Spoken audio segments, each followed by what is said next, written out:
All right. Welcome back, ladies and gentlemen. This is David Patrick Harry with Church of the Eternal Logos. And today I want to talk to you guys about a deal with the devil, the nature of sacrifice and progress. And so today's stream should be pretty interesting. It's actually a concept I've been thinking about, and I've mentioned it in other streams about this whole relationship of God's uncreated energies and the nature of sin. And I want to dive a little bit deeper into this and look at what is sacrifice, both in a good and a negative context. All progress, both good and bad, requires personal sacrifice at some level. And so this is true for all of us. I was sitting here thinking about goals that I have in mind. So FYI, I finished one of my defenses for my PhD program. So I'm officially a PhD candidate, no longer a student. There is a subtle distinction there. So I'm on my dissertation. I am moving forward. So hopefully I can finish. It's got to be at least 215 pages. Which that shouldn't be a problem. I already kind of have it laid out, what it is that I want to investigate, what I want to dive into. So hopefully that dissertation, that PhD will be done in the next year, and hopefully I can get that book published. So that's a little personal. But I've been thinking about, obviously my time is freeing up a little bit now that I'm through my defense. And so I've been thinking about business. I've been thinking about my spiritual life. I've been thinking about physical stuff. We just finished Lent. Christ is risen, to all my Orthodox brothers and sisters. And so I've been thinking about my body and dieting. And I want to add a few pounds of muscle. I want to get a little bigger. And so I've been thinking about sacrifice.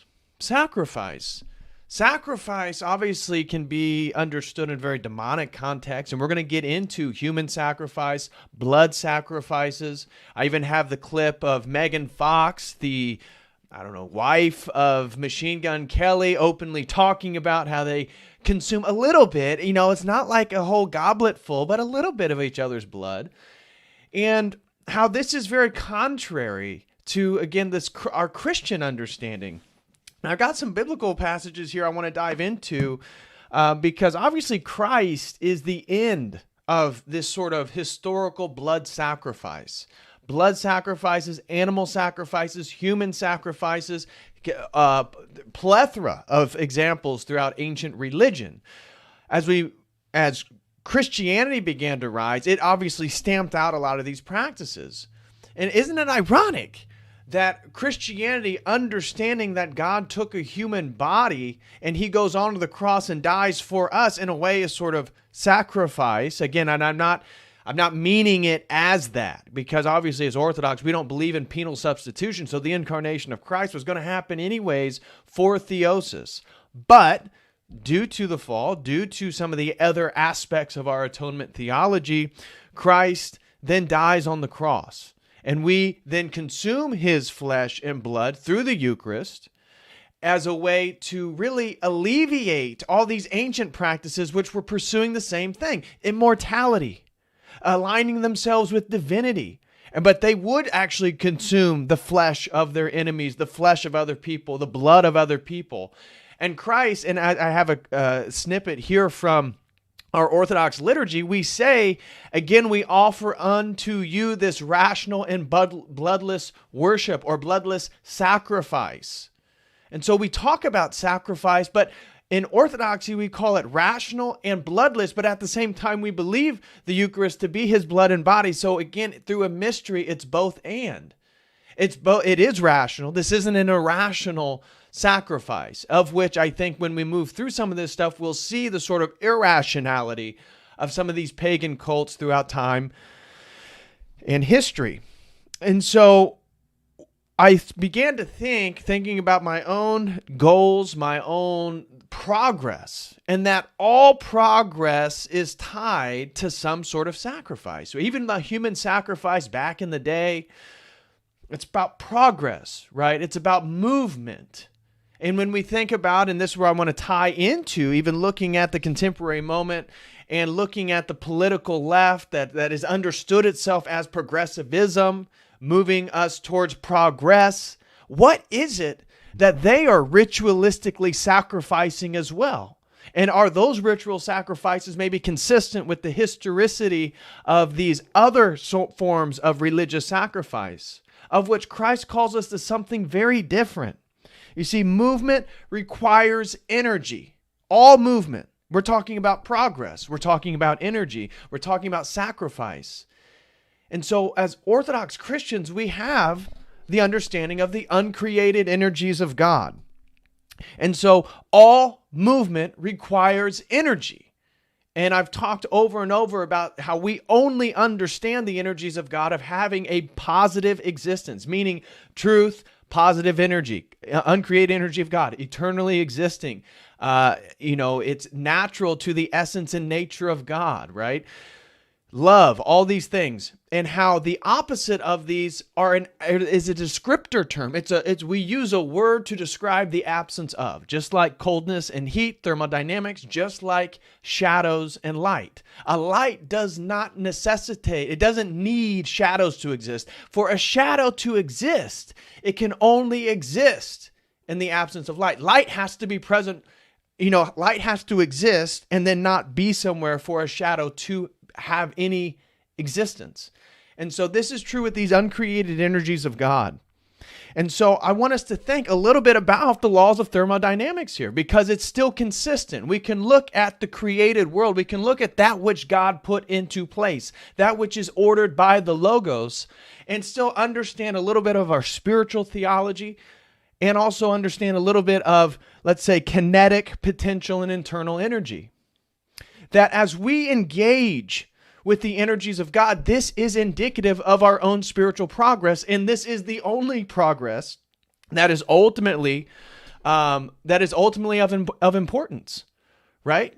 So we can look at progress for political progress, social progress, or all these different forms of progress that we're told about, but spiritual progress is the only sort of progress that God is concerned with. And so we can look at kinetic energy. What is kinetic energy? Kinetic energy is energy of motion, things that move. And so we can think about how all of us in our own spiritual lives, we have momentum. And this is part of our prayer rules. This is part of doing the right things. And I'm sure all of you have experienced that when you engage and maybe proclivities, temptations that you're trying to do away with, that as soon as you engage in them, you feel like you lose a little bit of momentum. And it's a little bit easier to re-engage in them again than if you've built up a consistent momentum, kinetic energy pattern of pushing away from those. And so this is true for our spiritual lives, a sort of momentum or kinetic energy. Also, potential energy. Potential energy, I think, when I was thinking about this, is the gifts that we're born with, right? Orthodoxy talks about how God does bestow talents upon people. Scripture talks about this. Paul talks about this. And we are then to use our talents to serve others. This is part of this communal emphasis of Orthodoxy and Christianity. And so this potential energy, again, thinking about God's energies is what creates you, but all of us have unique talents, unique skills, unique proclivities. And this is a sort of potential energy, of which potential energy is about where something is positioned in relationship to something else. So if a bowling ball is on a hill, it has potential energy based on the slope that is going to go down.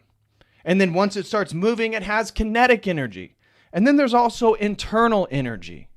And so we can think about the internal energy as actually us filling up and synergizing with God's uncreated energies. That this is the spiritual life. That we then are engaging in all these things of which God, what is natural to God's nature.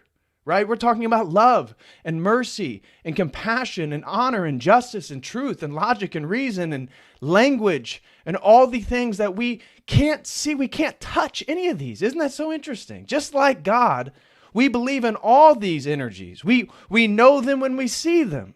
Yet at the same time, I can't lay it out for you. I can't take honor and put it right here on my hand for you to see it. And so as we engage with these uncreated energies, we then accumulate a sort of internal energy. This is theosis. This is consistent with the laws of thermodynamics. This is the creation that God created. And so when we are filled with the energies of God, the Trinity, we move closer in our spiritual progress. And that is the sacrifice. That is the carrying of the cross. That is the sacrifice that Christ calls to us. And I want to make reference to this when we dive into Scripture, because Christ says that he asked for mercy, not for sacrifice. The old Hebraic tradition of bringing the goat to the temple and slaughtering the goat's throat, and the blood washes down, and Yahweh then forgives the people for their indiscretions. This is done with. It's over. Christ symbolizes the ending of this sort of ritualistic blood sacrifice of death, the cult of death. And so isn't it so interesting as we look into the ritualistic sacrifices, the making the deals with the devil, as we see with the Megan Foxes of the world. I have a clip from Bob Dylan talking about how he made a deal with the devil. I have a clip of L.A. Reid talking about Prince and his euphemisms regarding the devil, and how people are still making these literal deals with the devil. It still exists. And this is all about sublimating, taking the uncreated, taking the positive existence of God's energies, and then redirecting them in the world. That's what the deal with the devil is. And so as we engage with the uncreated energies of God, we move closer. This is true progress. And true progress in our lives will emerge in various ways as we move further in our spiritual journeys. There are relationships, potentially our careers, but this isn't the prosperity gospel either. Just because you may then move in the right direction of God, it doesn't mean you're going to be given wealth. This isn't Joel Osteen.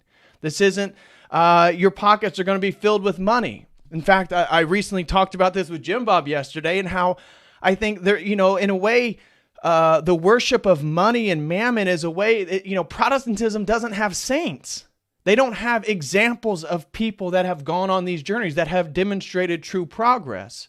And so that have demonstrated true sacrifice, that have demonstrated the actual carrying of the cross. This is the sacrifice we are called to. Christ asked for mercy, which is the sacrifice, right? I have to sacrifice my own ego to be merciful to somebody when I don't want to be, to then carry my cross, to then move forward in my spiritual life. This is very different from the Old Testament, slaying the goat, the blood sacrifice, which again is still present. It's still present with us. But Christ calls us to mercy, not sacrifice.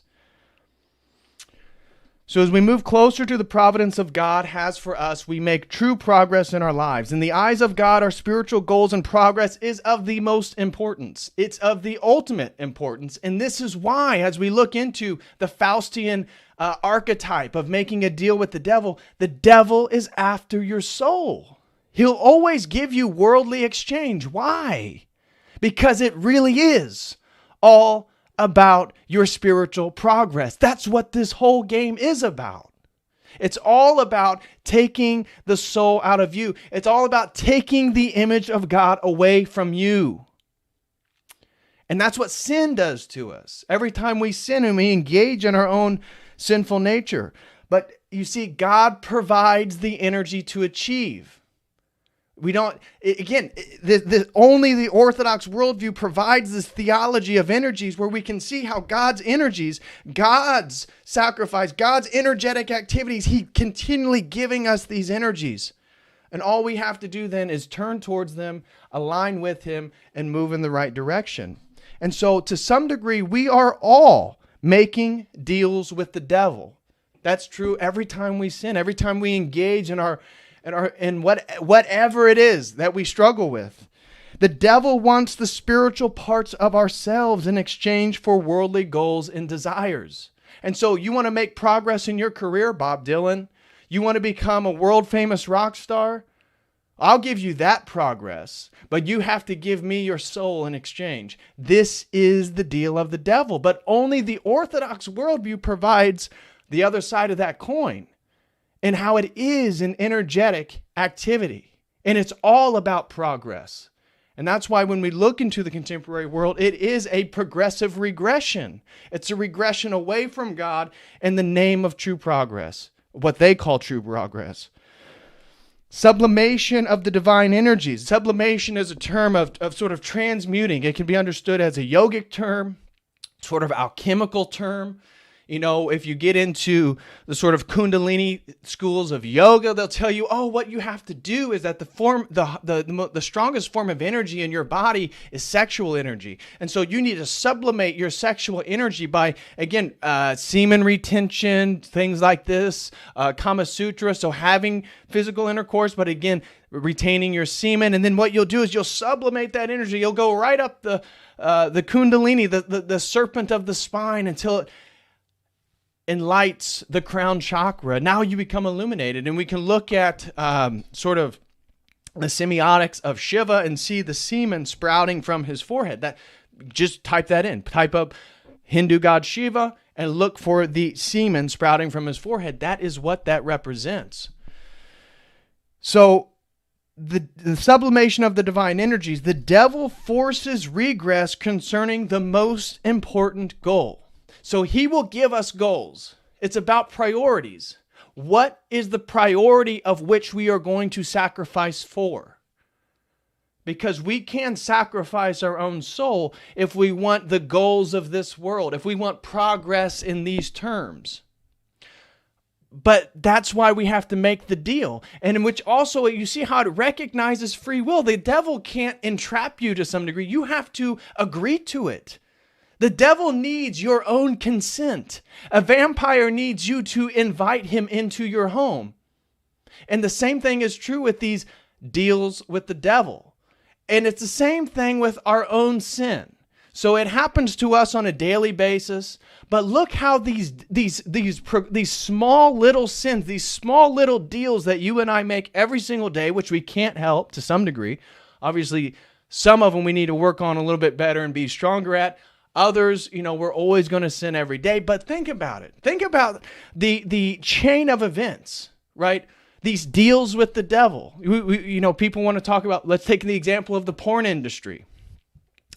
There's a series of deals with the devil, right? We're talking about the person who owns the company. Maybe they made a pact. Maybe the deals of why pornography is so available and free on the internet. Could that be tied to a larger spiritual reality where maybe at the highest level there was a real contract, a real demonic contract in exchange for power, in exchange for availability? Maybe there is a real nefarious attempt to feminize men, to get people addicted to their sexual temptations, to get people in a weakened spiritual state. But at the same time, think about the porn stars. Maybe that chick that's in the videos, the guy who's in the videos, they've also made a deal. Now, maybe it's not, they didn't write their name on a contract. It's not the Bob Dylan, deal with the devil. But at the same time, it's the sin.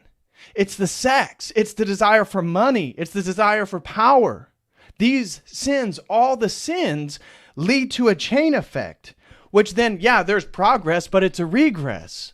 And so that the deal of the porn company, the deal on the internet, the deal of the actors, the deal that which comes to eventually you or me or whoever watching it, it's all sin. It's all a deal with the devil, and it's a feedback loop. And without you watching it, it doesn't feed and provide money to the site, which doesn't pay then the actors, which doesn't pay the company, which then doesn't support this entire structure of domination. And we can see that it's so strange how then the sublimation of God's energies is used through these sort of contractual agreements with the devil to imprison us, right? Like literally our own sins are fuel to put us in our own imprisonment. That's the nature of the world. This is 2022. It's the sins of every single one of us which has allowed the structure that exists to dominate us, to rape us, to kill us, to make us sick, to do whatever it was, to extort us. But you see, the devil is the father of lies and destruction. And so wherever you see lies, falsity, death, and destruction, you know who the father of that is. And so at the same time, explicit deals are being done with the devil. There's no doubt about that. There's no doubt about that you can actually do ritualistic magic. And in the process of doing conjuring, ritualistic magic, sigil magic, different forms of magic, you then are also making an exchange.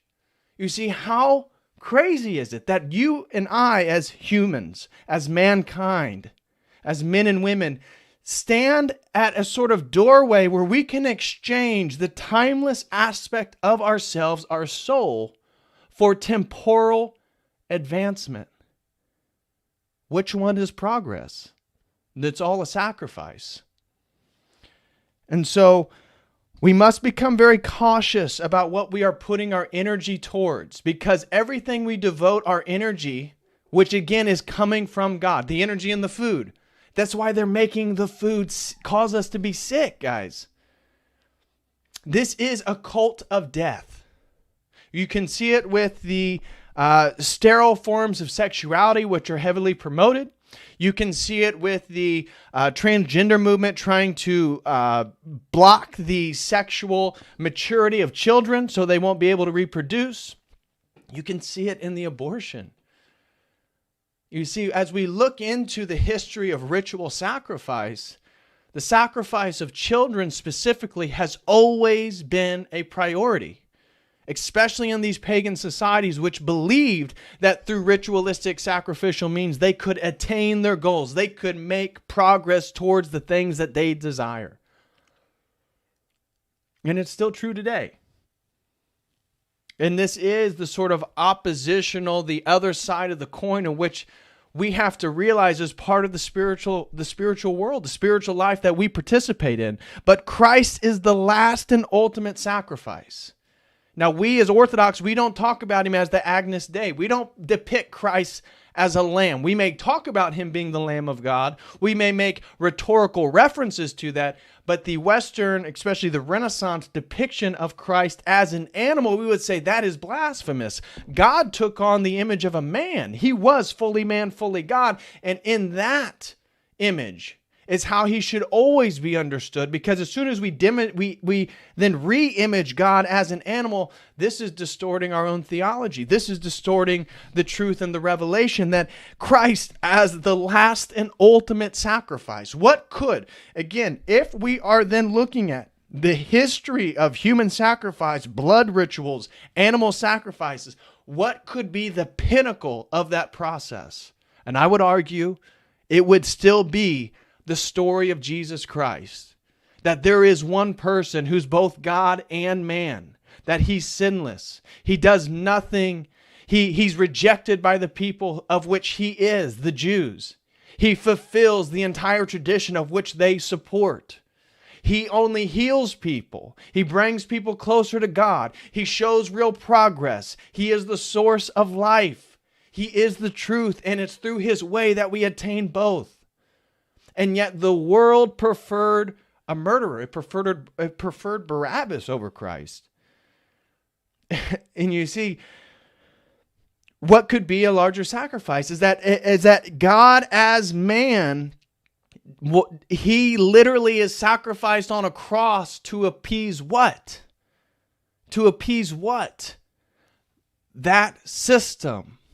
That feedback loop system, just like I gave the example with the pornography, it's to appease that feedback loop system. And so Christ then, as the last and ultimate, there is no need for blood sacrifices. Maybe before Christ, you and I, due to cultural context, we're born in a tribe and that's what we do. Now it's 2022. Now the internet. Now people have the opportunity to know the truth. And in this digital age of information, if you really want to know the truth, you can find it. And you realize then that, again, carrying our cross is the way in which we now give sacrifice back to God. That's the only way we give sacrifice, and that is why Christ says he calls us to mercy, not sacrifice. We don't sacrifice animals. We sacrifice our own passions. That's what we then put on the altar to give back to God. This is the Christian life. This is true spiritual progress. This is the real spiritual battle. This is where you and I are always going to continually fall short in pursuing these things. And so let's read some of this, that I was talking about, where that Christ calls us to mercy. And this is a reference first to Hosea. What is it? Hosea 6. Hosea 6:6. It says, "For I desire mercy and not..." So this is Old Testament. We'll see Christ reiterate this message in Matthew 9:13, and he also does it later, I believe, in Matthew 12. I got both of them pulled here, so we'll look at those. Christ says, or this is the Old Testament, which is still the Word, still the Logos, but it says, "For I desire mercy and not sacrifice, and the knowledge of God more than whole burnt offerings. But they are as men who transgress the covenant. There they despise me, God." So obviously the first covenant of Moses is in place here, but we see that God desires mercy, not sacrifice, and he privileges the knowledge of him. God privileges knowledge of him and the revelation of him. And we can see, if we go down to the footnotes here, then God does not reject worship as a whole, but he criticizes the way Israel perceives it. Instead of a means to enter into a relationship of persons, 3 persons, 1 essence. I'm a person made in the image. It is a relationship with God to foster community ties. The worship gradually becomes a goal in itself. This applies also to Orthodox people who see the liturgy as boring. Now we fast forward to Christ in Matthew, and I'm looking right here, if you guys are following along, I'm looking at Matthew 9:13. I'm going to begin with 12, verse 12. And Jesus says, or when Jesus heard that, so let me start from the beginning. I'll go all the way back to 9:9. So we're in Matthew 9:9. "As Jesus passed on from there, he saw a man named Matthew sitting at the tax office. And he said to him, 'Follow me.' So he arose and followed him. Now it happened as Jesus sat at the table in the house, that behold, many tax collectors and sinners came and sat down with him and his disciples. And when the Pharisees saw it, they said to his disciples, 'Why does your teacher eat with the tax collectors and sinners?' When Jesus heard that, he said to them, 'Those who are well have no need of a physician, but those who are sick. But go and learn what this means. I desire mercy and not sacrifice, for I did not come to call the righteous, but sinners to repentance.'" We go and look at the footnotes. It says Matthew is also named Levi. Roman overlords assigned specific areas to Jewish tax collectors who were free to collect extra revenues for their own profit. Their collaboration with the occupying Romans, their fraud and their corruption caused other Jews to hate them and to consider them unclean. Jesus dining with them and accepting a tax collector as a disciple offends the Pharisees. Yet Christ's defense is simple. He goes where the need of the physician is greatest. I desire mercy and not sacrifice. He is not a rejection of sacrifice per se, but shows that mercy is a higher priority. And then we can move forward from there into Matthew 12. And he says again, "But if you had known what this means, I desire mercy and not sacrifice, you would not have condemned the guiltless, for the Son of Man is Lord even of the Sabbath." And this, again, I think is indicative of the difference between the Pharisee. The Pharisee is the ego, right? A bad ego, right? The Pharisees are upset that Jesus is sitting with unclean people. Yet God is saying, listen, I don't desire sacrifices. And it's not about cleanliness. It's not about the sacred and the profane. It's about mercy. It's about the sacrifice of my own ego. It's about sacrificing those things which bolster the image of myself. It's the lowly who rise the highest. This is the sacrifice. This is carrying the cross. Jesus ends the historical practice of blood sacrifice, and we are not to ingest the life force of others, of which I'll show you an example of Megan Fox. What sacrifices are now, or every sacrifice not in regards to carrying our own cross now is a sort of sacrifice to the devil. When we carry our own cross and we sacrifice hard work and we read and we learn and we do the right things, that is building discipline. That is moving us in the right direction. But when we then sacrifice for our sins, for our temptations, for our passions, we then are moving in the opposite direction. And so that is a sort of sacrifice to the devil. What sacrifices are now underway in the name of progress, in the name of progressivism? Abortion. Look at all the babies.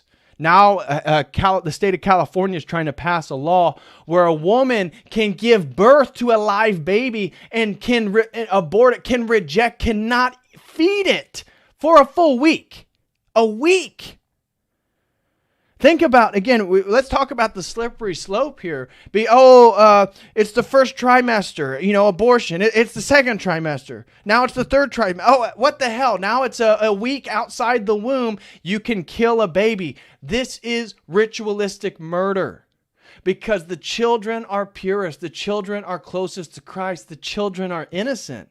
And so sacrificing innocence is the way in which this demonic system is perpetuating itself. This is then progress. It's through the sacrifice of that which is good that those in power can achieve that which is bad. They want progress. Something must be sacrificed for all progress. If I want to make money, if I want to build, I have to sacrifice something. I have to sacrifice something.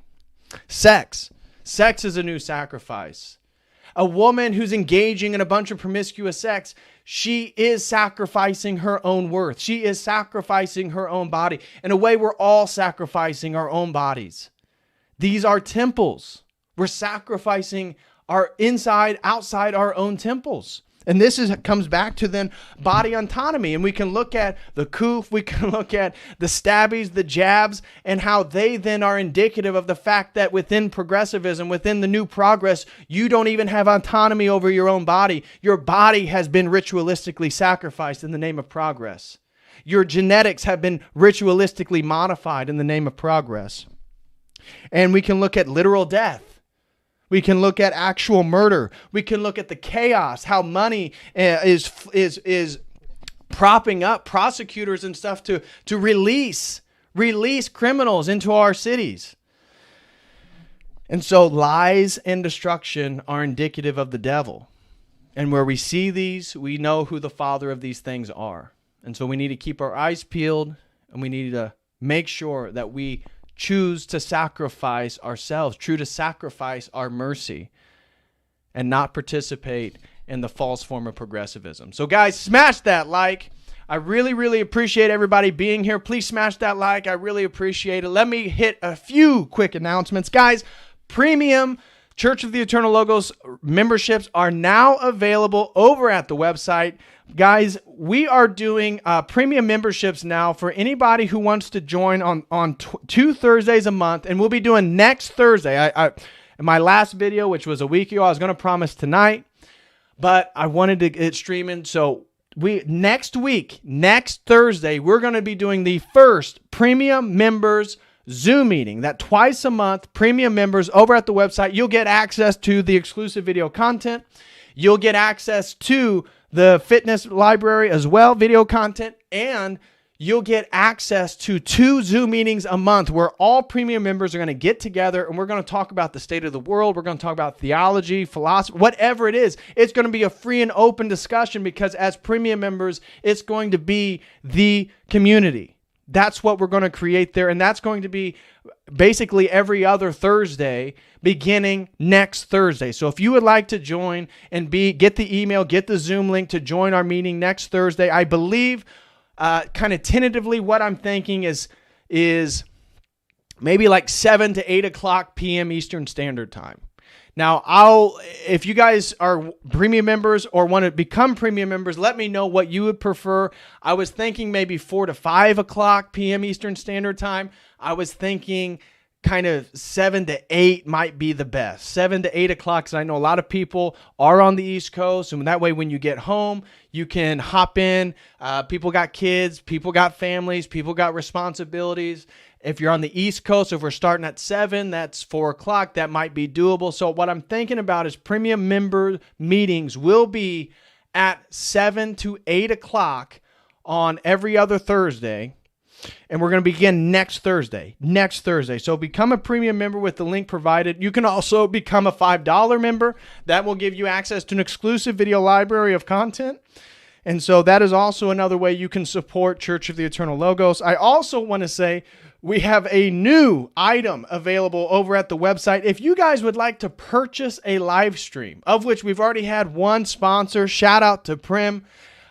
If you would like to sponsor a stream topic and you say, oh, hey, I'd really love you to dive into this topic, you can now sponsor a stream for $250. You can purchase my research efforts to dive into a topic that is related to Church of the Eternal Logos, and I will do a stream for you. But it'll be on YouTube, so it will be for everybody. And I will make sure that everybody knows that this particular stream and this stream topic was sponsored by so-and-so.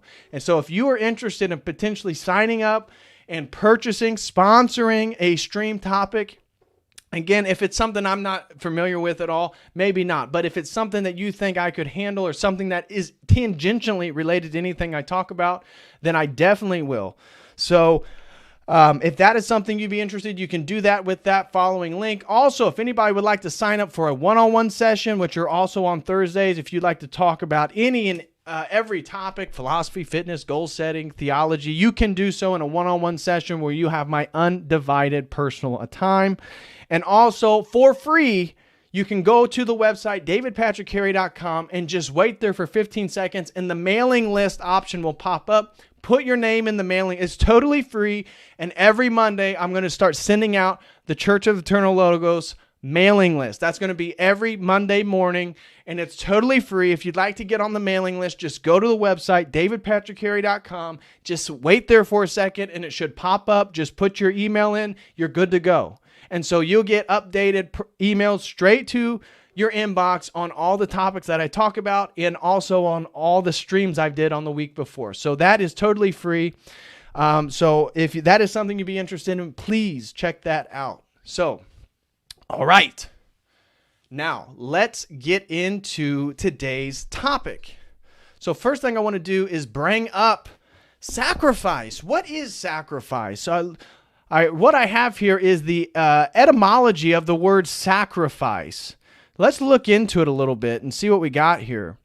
I think it's really interesting. Sacrifice, the offering of something, especially a life, to a deity as an act of propitiation, homage. That which is offered to a deity in sacrifice, offering, from the Latin sacrificium. So, what do we see here? The sacrifice that Christ calls us to is very, very different than the sacrifice of which we've seen throughout history. So we can go over here and look at the nature of sacrifice, the historical examples of sacrifice. Sacrifice is the offering of material possessions for the lives of or the lives of animals or humans to a deity as an act of propitiation or worship. Evidence of ritual animal sacrifice has been seen at least since ancient Hebrew and the Greeks, well before that. We all know that. You can look at tribal shamanic cults. So again, we know Wikipedia has a bit of a axe to grind against the Christendom. So they're going to definitely take aim at anything there. Evidence of ritual human sacrifice can also be found back to the pre-Columbian civilizations of Mesoamerica. And so out of all the examples then of human sacrifice, it says, as well as European civilizations. Varieties of ritual non-human sacrifices are practiced by numerous of religions today. So Christ again calls us to sacrifice mercy, our own egos, to pursue truth, discomforts, to follow him. And so when it says the offering of something, especially a life, Christ asks us to die to the world. This is this whole Orthodox homage that if you die before you die, then you won't die when you die. Well, what is it? I saw, if you read the Immortality Key, this is a famous book by Morarescu that tries to argue that that Christianity is based on an entheogenic practice. He uses the saying that is over the doorway of the monasteries on Mount Athos: if you die before you die, you won't die when you die.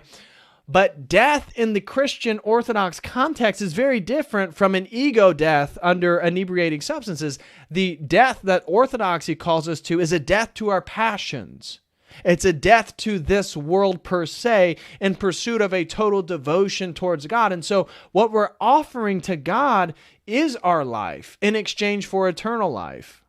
But you see, the way that the Christian framework of this sacrifice is we don't actually have to slit our own throats. We don't have to have an actual ritual blood sacrifice. We sacrifice ourselves in regards to the ways that we deal with our passions and our devotion towards the Lord, towards the Holy Trinity.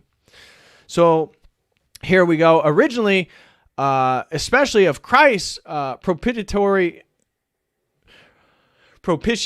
offering of himself for the world, Latin sacrificium is glossed in Old English. The general sense of act of giving up a desirable thing for a higher object or a more pressing claim. Also, something given up for the sake of another is recorded in the 1590s. So we see Christ is, by definition, the ultimate sacrifice, because his sacrifice of himself for the entire world.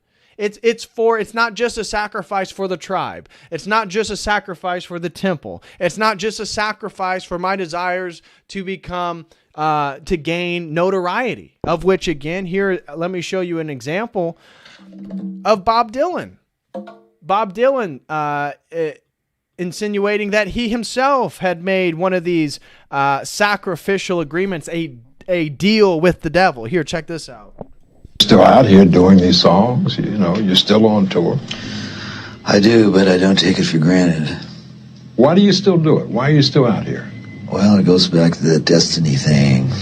I made a bargain with it, a long time ago, and I'm holding up my hand. What was your bargain? To get where I am now. Should I ask who you made the bargain with? with the chief commander on this earth, and this earth, and then in the world we can't see. Interesting. So Bob Dylan, he's talking about destiny. He's talking about a contract. He's talking about an agreement he made with the commander of this world and worlds unseen. And of course, it's Christianity that gives us insight into who is the commander, who is the chief, who is the power, the Lord of this world. And according to Christ, it is the evil one. And that due to the fall, that there is a sort of demonic evil empire, an evil structure that exists surrounding and embedded within the entirety of this world. And so let's listen to it again. This is again. Does it sound sinister to you? It seems like if this was an agreement to Christ, if this was an agreement to God, he would just say God. What is this sort of esoteric reference to the commander of this world? Bob, doing these songs, you're still on tour. I do, but I don't take it for granted. Why do you still do it? Why are you still out here? Well, it goes back to the destiny thing. I made a bargain with it, a long time ago, and I'm holding up my hand. What was your bargain? To get where I am now. Should I ask who you made the bargain with? with the chief commander. On this earth? And this earth, and then in the world we can't see. Interesting. Here's a clip I want to share with you guys of L.A. Reid. This is in 2016 when Prince died. And I'm not making any claims that Prince worshiped the devil or whatnot. I have no idea. But it is very interesting. And L.A. Reid's talking about this story of a reference where Prince told him in one of his songs the lyrics of The Elevator. The elevator, he says, "Don't let the elevator take us down." And he told L.A. Reid that the elevator stood for a reference to the devil. So he's really saying, don't let the devil take us down. And ironically, Prince was found dead in an elevator. And so could this possibly been due to a sort of contractual agreement, a deal with the devil per se that was made maybe years ago, maybe consciously, maybe unconsciously? I don't know how these things work. I've never been an A-list celebrity, a Grammy musician, musical artist. So check this out and tell me what you guys think about this. The one thing that, kind of spooked me about it all was he has a song called Let's Go Crazy. Yeah. And it says, don't let the elevator bring us down. One time when I was with him privately, he said, you know what the elevator is, right? No. I said, no, what's the elevator? He said, well, the elevator is the devil, right? It scared me. I don't like to talk like that, but he said that. And so for me, it was like really haunting when I read that he was found in an elevator. So Prince's dead body was found in an elevator, and in his song he wrote about don't let the devil bring you down. Also, Bob Dylan has a song called Friend of the Devil. So interesting stuff there again. So we have Bob Dylan sounds like he made a sort of explicit contract, but the one that sort of made the rounds more recently is Megan Fox talking about how her and Machine Gun Kelly, which Machine Gun Kelly, he's sort of like this, he's almost like an androgyne figure, right? He's a male rapper, but he wears like fake nails. He dyes his hair. He wears makeup. I saw a recent interview on Barstool. Like, it looks like he had lipstick on, pink lipstick. So we see the sort of androgyny. We see the cross-dressing. We see the transgender movement. We see the whole structure of which our Orthodox Christianity would be in opposition to. And then she talks about the sort of speculation, the rumors that they drink blood. And what do we find? That she literally admits to ritual. We only drink blood for ritual purposes. Ritual purposes. Oh, really? Really? I guess to drink each other's blood might mislead people, or like people are imagining us with like goblets and we're like Game of Thrones drinking each other's blood. It's just a few drops, but yes, we do consume each other's blood on occasion for ritual purposes only. It is used for a reason, and it is controlled where it's like, let's shed a few drops of blood and each drink it. He's much more haphazard and hectic and chaotic, where he's willing to just like cut his chest open with broken glass and be like, take my soul. Let me bleed on you. It doesn't not happen, let me tell you. Maybe not exactly like that, but a version of that has happened many times. A version of that has happened many times. So Machine Gun Kelly he'll be interested in doing blood rituals where he says, take my soul. Wow. It almost seems like it'd be consistent with, again, the blood ritual. A blood ritual is any ritual that involves the intentional release of blood. A common blood ritual is the blood brother ritual, which started in ancient Europe and Asia. Two or more people, typically male, intermingle their blood in some way. This symbolically brings the participants together into one family. This can be an unsafe practice for bloodborne pathogens, okay? Body piercing. This is what I thought was really interesting reading this. Body piercing can also be part of a blood ritual. Though piercing does not always cause bleeding, it certainly can. Piercing has been practiced in a number of indigenous cultures throughout the world, usually as a symbolic rite of passage, a symbolic death and rebirth, an initiation, or for reasons of magical protection. Think about the current society that we live in, the culture we live in, and the proclivity and the multiplicity of body piercings. Piercings everywhere. Piercing our nipples. Piercings our nose. Guys having their ears pierced. Piercing your chin. Piercing your cheek. Piercing your chest. Piercing your belly button. Isn't that interesting that piercings, ritualistically speaking, in world religions and indigenous cultures have been indicative of a rite of passage, symbolic of death, of who you are and a rebirth into a new identity, a new person. And so how interesting that, when we look at the very popular sort of cattle ring and that girls like to get on their nose, that more often than not, they tend to come from one side of the sort of ideological aisle, if you will, than the other. And so blood rituals often involve a symbolic death and rebirth. Symbolic death and rebirth. You see how Christ is the fulfillment of all these sacrificial rituals. Christ did die and resurrected. He wasn't reborn per se. This might be related to blood, our baptism, water, holy water, in the sort of context of the Christian baptism. Guys, please smash that like. I see a lot of people here. If you have not, please smash that like. I'd greatly, greatly appreciate it. And guys, if you'd like to support the stream, please throw in a super chat using the Streamlabs link, or if you prefer using YouTube, and I'll read all those here at the end in just a little bit. So, you see how these sacrificial rituals are always symbolic of what we believe the totality of Jesus Christ represents and also did. Literally, it is that. And so, you get it. And so it can be Maria Abrahamovich and the sort of spirit cooking, the sort of, it's food. It just looks like a human body that's laying there dead and covered in blood. It's just cake. But then we know that spirit, look into spirit. I'm not going to dive into it. You look into spirit cooking. You look into it. One of the things that I brought up in my stream on the Silk Road was how Christianity, when I talk about how Christ civilized the world, I talk about how the examples of cannibalism, especially amongst the Central Asian people, some of the Mongols, that when they conquered people in battle, it was not uncommon. I'm not saying everybody did it. I'm not trying to make a huge journalistic claim, but there were tribes, there were communities of people that would ritualistically consume the people they just dominated in a sort of ritualistic way to demonstrate their superiority and to attain any positive attributes the people they conquered had.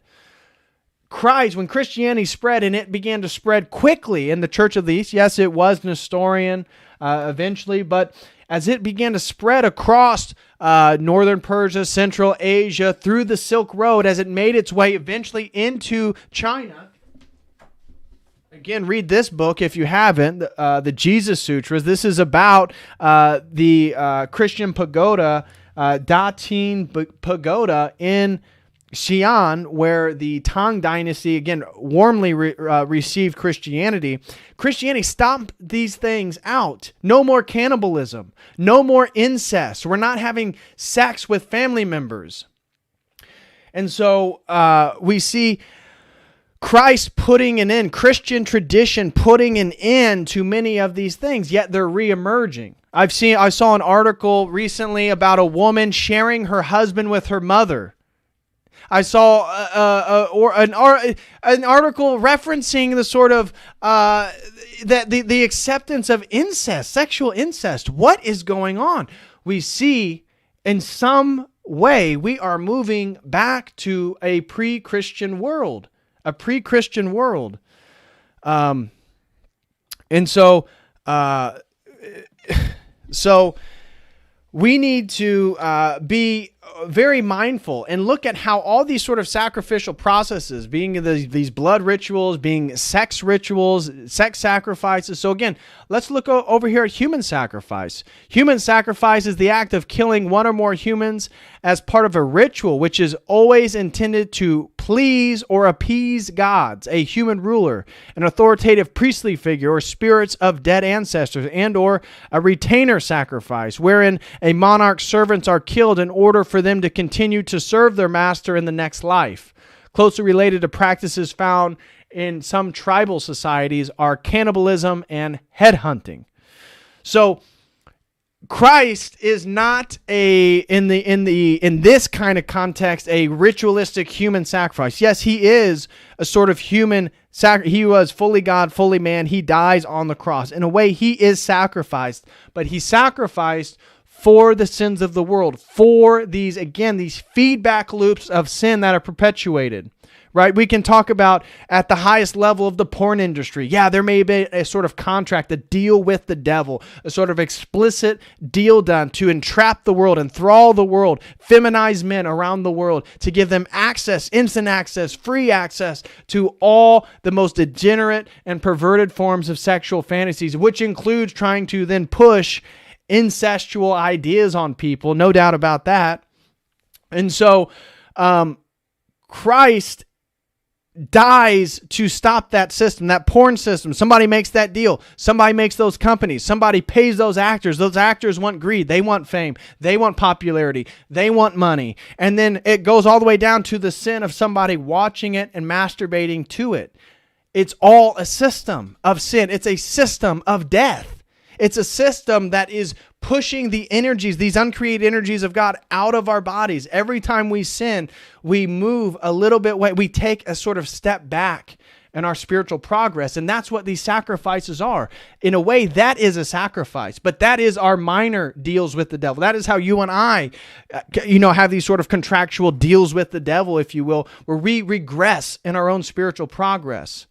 And that's a small example of sin, and a much larger, egregious example would be Megan Fox and Machine Gun Kelly drinking each other's blood for ritualistic purposes to attain some harmony or some ritual, some magical, efficacious understanding of the intermingling of their blood. It's the same thing. It's just it's all about a degree. It's a severity of degree, and so, but all sin is a sort of contractual deal with the devil. And through those deals, which you and I are making all the time, we are slowly but surely losing our progress. But we're progressing. Again, you can make that deal with the devil and you can progress towards the end of wanting to masturbate or watch the porn or do whatever it is. That, you see, you made a sacrifice and you attained your goal. You made progress, but in the whole scheme of things, you've regressed spiritually. And the only progress that is authentic, the only progress that is real and worthwhile is your spiritual progress. And that is where only energy really exists. And so all these blood rituals, human sacrifice, child sacrifice, these are inverting, they are sublimating the uncreated energies of God. God's energy of life is uncreated. It is eternal. It pre-exists creation. And when we see life, we can recognize the presence of God. At the same time, we see these rituals then kill life in the purpose of then having life. Okay, we want a very fertile season for the crops this year. So we're going to sacrifice our best bull. We're going to kill the most prized human. We're going to sacrifice our best warrior to the gods to then appease, to protect us. You see, it's like Christianity takes these historical processes and then inverts it in the person of Christ. It fulfills it. We don't do these things anymore. We don't drink blood anymore. We don't perform ritualistic sacrifices. We don't perform death in the purpose to attain something in our life. We don't do this stuff anymore. But the world's still doing it. And I think, again, looking at progressivism, generally speaking, look at how the world is a ritualistic sacrifice. The movement towards the revelation, the movement towards the end days is all part of a massive ritual. The movement which brings us closer to the Antichrist is a massive ritual. It's all a sacrifice. It's a sacrifice that you and I are making at every decision that we make. And so you and I are participating, as I said in the opening monologue, each of our sins, we are participating in the energies which we are taking, God's uncreated energies, and then we're losing that image of God in ourselves through our sin. We are constructing and fueling our own imprisonment. Our own imprisonment. So we have to be very mindful of these things and realize that the spiritual battle is we can talk about the cosmic spiritual battle. We can look at society. We can look at the state of the world. We can see how the spiritual battle is certainly underway, but we also have to understand that the only way we fight that global battle is by our personal struggles and our personal battles. That is the way that we actually fight against the sacrificial system that is moving us towards the Antichrist, that is a series of deals with the devil. You see, all of it requires human free will. And even Yuval Harari, the priest, the high priest of the World Economic Forum, who's then saying that free will no longer exists. You and I have to willingly choose to lose our free will. And that's the deal. You see, you can lose your free will to be participating in a transhumanist, deterministic, AI-dominated, centered world, a new world order. Or we can push against that. But the nature of the spiritual warfare is just a nature of deals with the devil at a variety of scales and systems.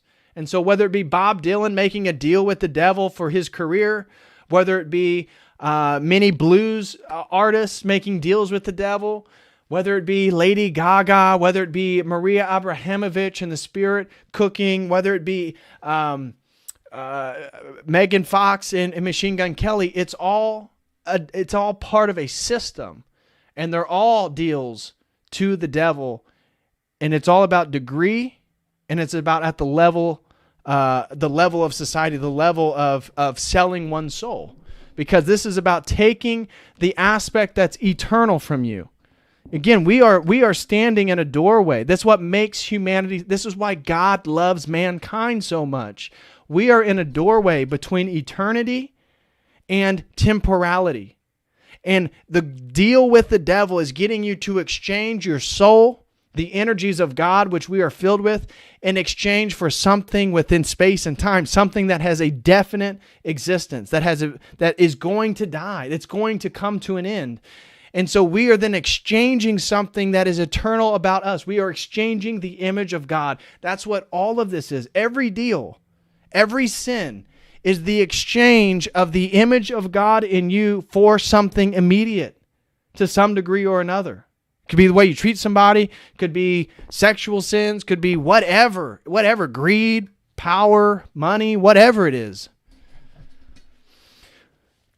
And so it's all of it then is a sort of human sacrifice. Human sacrifice was practiced in many human societies, beginning in prehistoric. I think one of the most iconic that comes to my mind is obviously the Aztecs of Central and South America, most notably Central America, Mexico. Let's see. Do they have a section on the Aztecs here? Modern cases, pre-Columbian Americas. Aztecs. Here we go. The Aztecs were particularly noted for practicing human sacrifice on a large scale and offering to, I'm not even going to pronounce that name, would be made to restore the blood he lost as the sun was engaged in a daily battle. So again, we see Christ is the light of the world. People want to say, oh, well, Christianity is just a solar religion. You worship on the sun's day, 12 apostles, 12 zodiacs, Christmas on December 25th. This is just a solar cult. And I will say, the sun as a semiotic symbol describing God and light and life and energy is certainly efficacious to understanding Christ, but Christianity is not limited to a solar cult. But we can see how Christ fulfills all the symbols. Yeah, he does. He is death and resurrection. He is descriptive of the light that shines light into the darkness, and he is the sun, which was engaged in daily battles. Human sacrifices would prevent the end of the world that could happen on each cycle of 52 years. In the 1487 reconsecration of the Great Pyramid of Tenochtitlan, some estimate that 80,400 prisoners were sacrificed. Though numbers are difficult to quantify, as all obtainable Aztec texts were destroyed by Christian missionaries during the period of 1528 to 1548, the Aztec, also known as the Mexica, periodically sacrificed children, as it was believed that the rain god required the tears of children.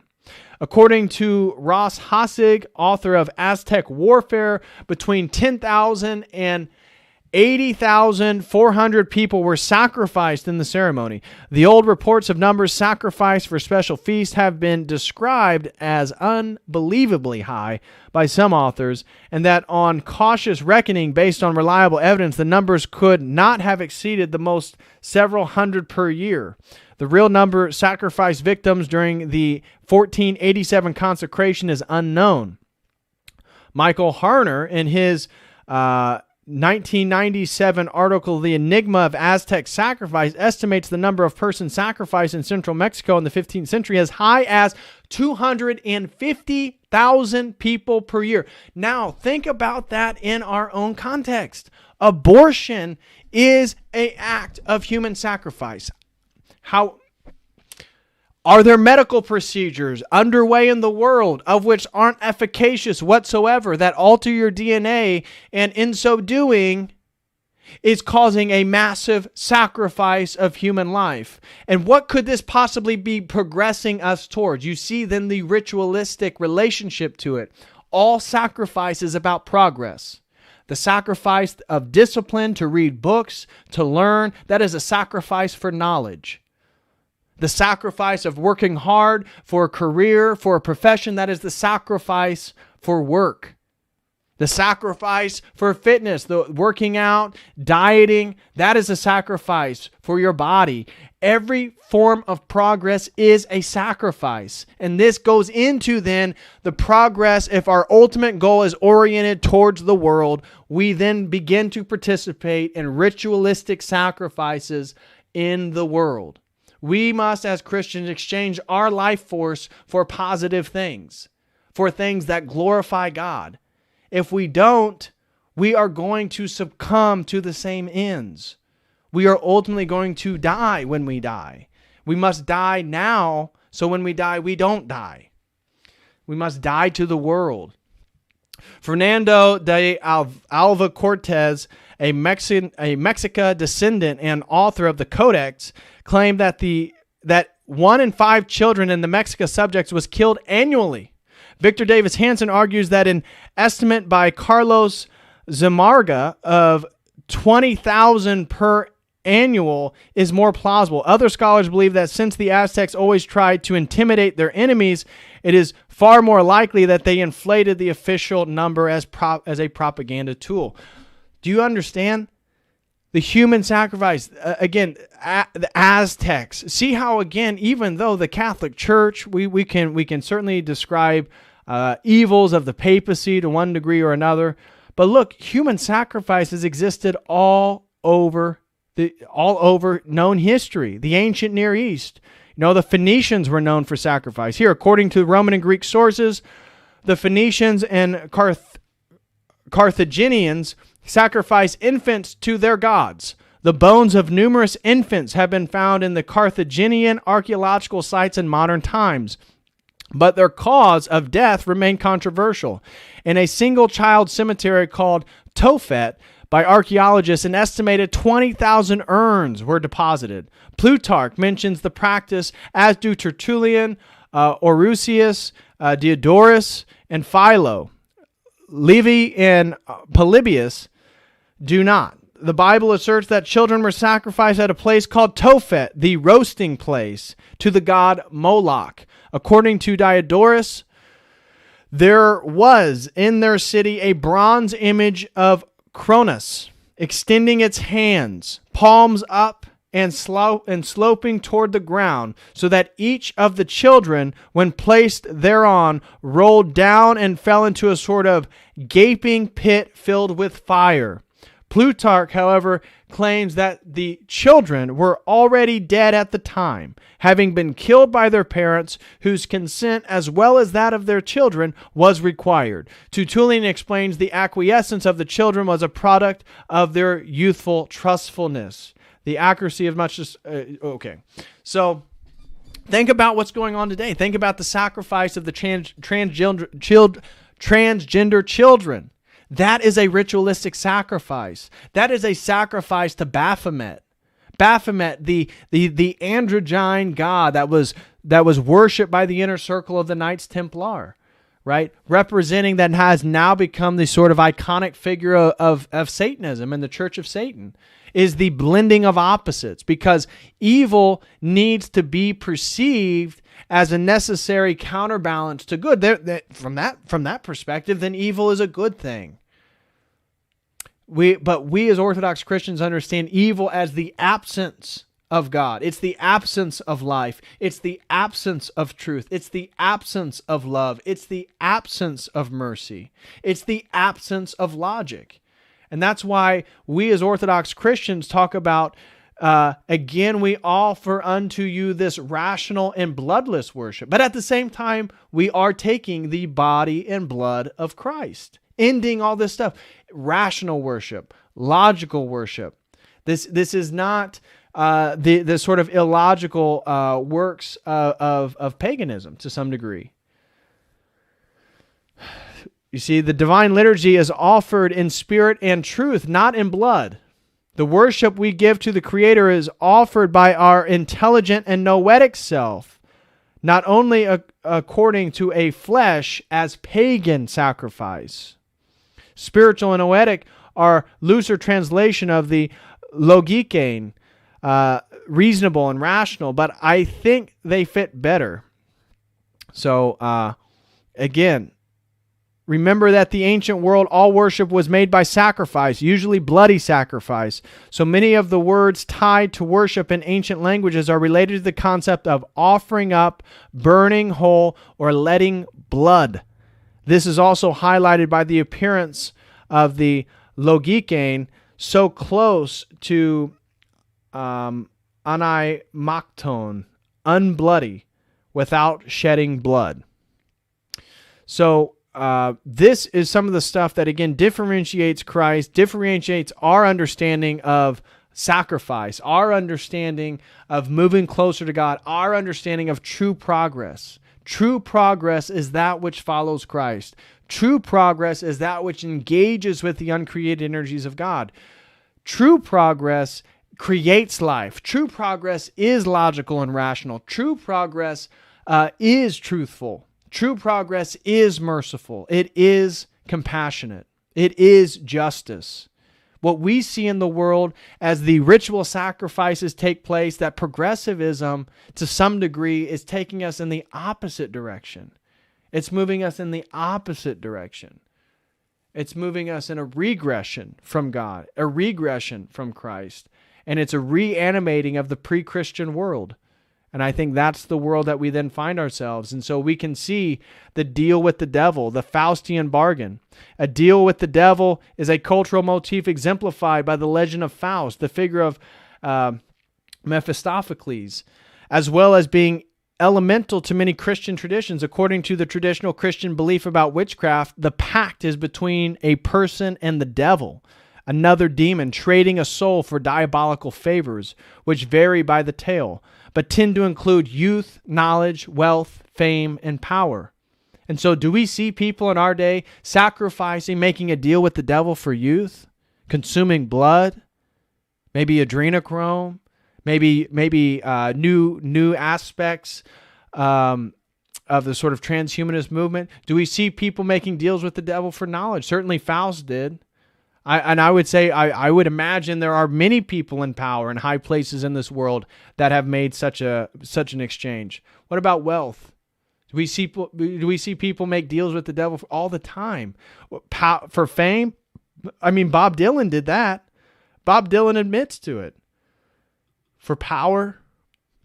It was also believed that some people made this type of pact just as a sign of recognizing the minion as their master in exchange for nothing. The bargain is a dangerous one, as the price of the fiend service is the wagerer's soul. It's often your soul. Again, because the devil wants that which is eternal to give you something that is temporal. The tale may have a moralizing end with eternal damnation for the foolhardily venturer. Conversely, it may have a comic wit. Okay, that's talking about. A number of famous works refer to the pacts with the devil from the numerous European Devil's Bridge. So let us look here to a little synopsis. It usually is thought that individuals who make a pact or promise to demons that they will kill children or consecrate them to the devil at the moment of birth. Huh. Wow, that's interesting. So many deals with the devil are in exchange for innocent child life, of which Christ says the children are closest to him, right? Christ talks about how the children are closest to him. Makes sense why they are the object of sacrifice. Many midwives were accused of this due to the number of children who died at birth in the Middle Ages and the Renaissance. They take part in witches' sabbaths, have sexual relations with demons, and sometimes engender children with a succubus or incubus in the case of women. The pact can either be oral or written. An oral pact may be made by means of invocations, conjurations, or rituals to attract the demon. Once the conjurer thinks the demon is present, they ask for the wanted favor and offer their soul in exchange, and no evidence is left of the pact. But according to some witch trials, an oral pact left evidence in the form of a witch's mark, an indelible mark where the marked person had been touched by the devil to seal the pact. The mark could be used as a proof to determine that the pact was made. It was believed that on the spot where the mark was left, the marked person could feel no pain. A written pact consists in the same forms of attracting the demon, but includes a written act, usually signed with the conjurer's blood. Although sometimes it was alleged that the whole act had to be written in blood. Meanwhile, some demonologists defended the idea of using red ink instead of blood, and others suggested the use of animal blood instead of human blood. Isn't it interesting how they thought that the seal that they had on their body, they couldn't feel any pain? What does that symbolically mean? Pain is how we sort of experience a sort of negative impulse, a negative aspect of the world. Pain is how you know to take your hand off the stove, because if you leave it on the stove, it's going to burn your skin. It's going to be detrimental to your health, right? Christ had to feel the pain of this world. The devil wants you to be numb. Look at the opioids. Look at the addiction to pain relievers. Look at the numbness through sin that he causes the world to experience so as to not recognize its own evils. These acts present themselves as diabolical pacts. Though there is not always certainty in an actor's authentic sanity, usually the acts included strange characters that were said to be signature of a demon, and each one had its own signature or seal. Books like the Lesser Key of Solomon give a detailed list of these signs known as diabolical signatures. The Malefice Maleficarum discusses several alleged instances of pacts with the devil, especially concerning women. It was considered that all witches and warlocks had made a pact with one of the demons, usually Satan. According to demonology, there is a specific month, a day of the week, an hour to call each demon. So the invocation for a pact has to be done at the right time. Also, as each demon has a specific function, a certain demon is invoked depending on what the conjurer is going to ask for. In the narrative of the Synoptic Gospels, Jesus is offered a series of bargains by the devil, in which is promised worldly riches and glorify in exchange for serving the devil rather than God. Upon rejecting the devil's overtures, he embarks upon his travels as the Messiah. So guys, smash that like. We're going to end this stream by reading the devil's temptation to Christ. And then we're going to dive into all the super chats. So if you have any super chats, feel free to send them in. I greatly, greatly appreciate everybody supporting the stream. I am now going to read Jesus' triumph over Satan and the temptations of which Satan brought to Christ while he was out in the wilderness. Let me take this thing off the screen. And so let me read this. We are in Matthew chapter 4. Matthew chapter 4. We're reading verses 1 through 9, I believe. 1 through 11. 1 through 11. Then Jesus was led by the Spirit into the wilderness to be tempted by the devil. And when he had fasted for 40 days and 40 nights, afterward he was hungry. Now when the tempter came to him, he said, "If you are the Son of God, command that these stones become bread."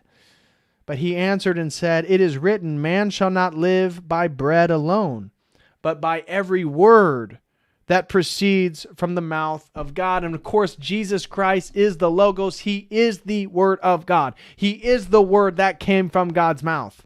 The words that come from his mouth are the words of God. That is how we know God the Father. Then the devil took him up into the holy city, set him on the pinnacle of the temple, and said to him, "If you are the Son of God, throw yourself down, for it is written, he shall give his angels charge over you, and in their hands they shall bear you up, lest you dash your foot against a stone." And Jesus said to him, "It is written again, you shall not tempt the Lord your God." Again the devil took him up on an exceedingly high mountain and showed him all the kingdoms of the world and their glory. And he said to him, "All these things I will give you if you will fall down and worship me." Then Jesus said to him, "Away with you, Satan, for it is written, you shall worship the Lord your God, and him only you shall serve." Then the devil left him, and behold, angels came and ministered to Christ. And so that is going to conclude today's stream on a deal with the devil, the nature of sacrifice and progress. I hope you guys enjoyed tonight's stream. Please smash that like. I'm going to dive into some of these super chats, and feel free to throw some in if anybody would like to. So looks like first super chat comes from Theoriazone. Shout out to Theoriazone. Shout out to you, brother. Hope you're doing well. God bless you and your family.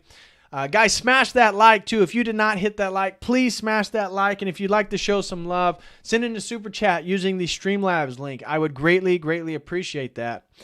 Theoriazone throws in $10 and says, "Powerful message, deep insights. And you did a fantastic stream yesterday on Made by Jim Bob.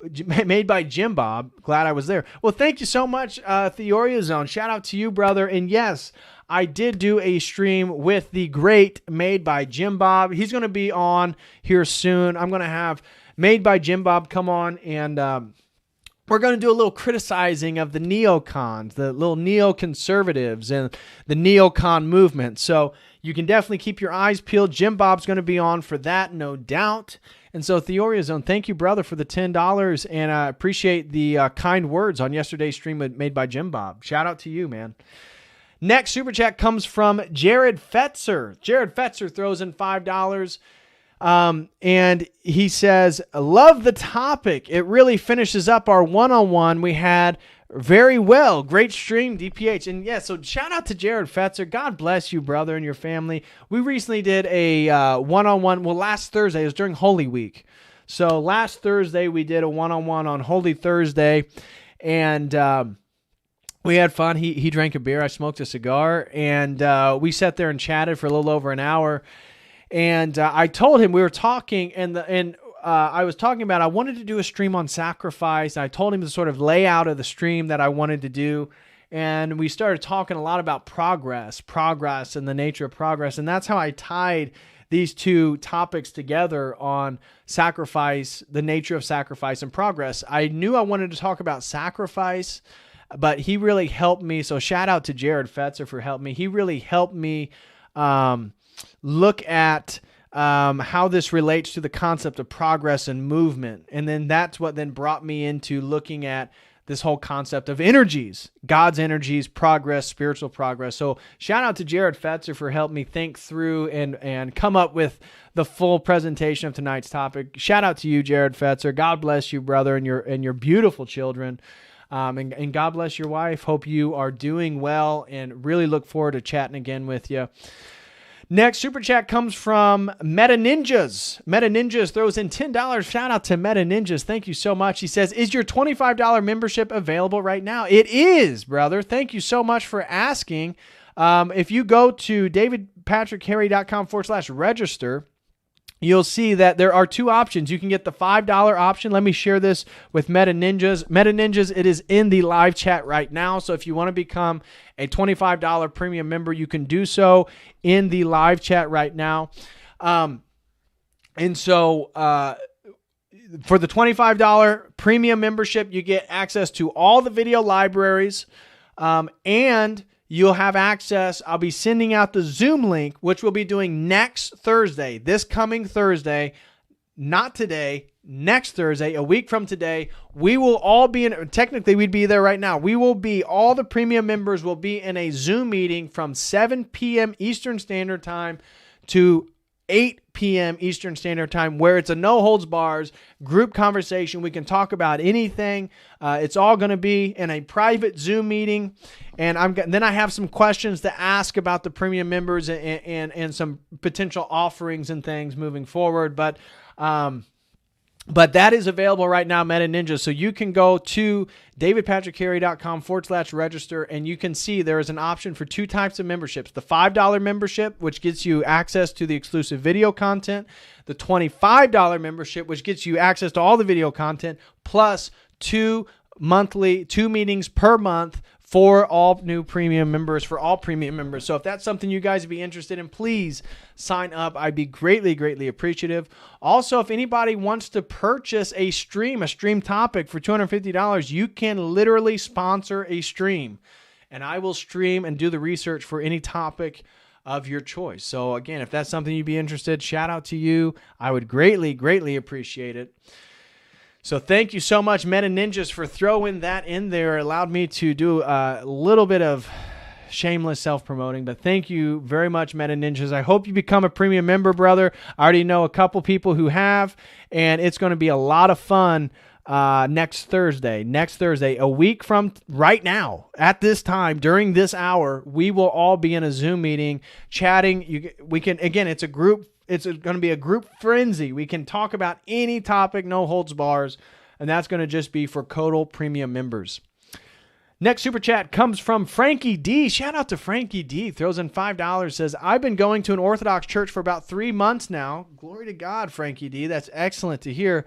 And it is anything but boring. I've never felt more fulfilled in my entire life than when I am in there. Glory to God. Frankie D, I love hearing that, brother. Glory to God. I love that you're enjoying your time at the Divine Liturgies at your local Orthodox parish. That's what it's all about. God bless you, brother. Please continue going. You know, Christ is risen. Christ is risen. Christ is risen. And so we are celebrating the risen Christ. And this sort of, we have just finished Lent. I hope you enjoyed Lent, Frankie D. I don't know if you went to,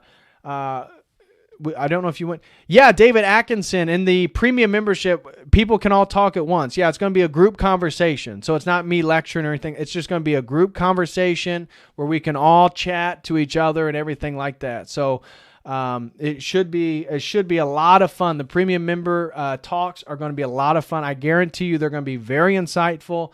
I guarantee you that our community is very sharp, and I already know some of the people who signed up, and their insights are going to be very exciting. So yeah, David Atkinson, it's going to be a group conversation in the premium membership. But Frankie D, shout out to you, man.